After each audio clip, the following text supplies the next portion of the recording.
maxaa nin danaysta ahi intii loo doortay madax dadkuna wada aamineen dastuurkii intuu ka tegay muxuu suu doono falay dalkiina shisheeye iyo u loogay dadaan lahayn daryaalkii qaranka iyo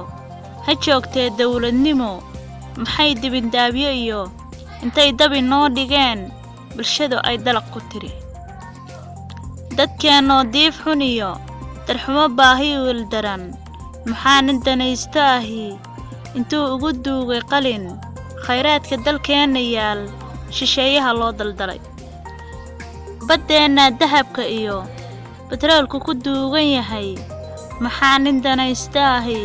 shisheeye damaaci wado sidii dun raqiisa iyo badeecad dukaama taal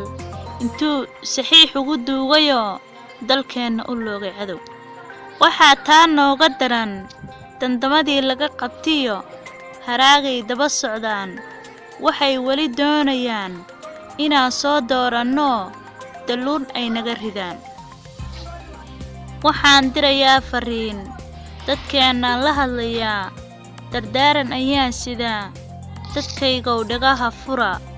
markaan helay dawlad saxa inaan dib u laabannaa wax dana nooguma jirtee danaystaha raacinina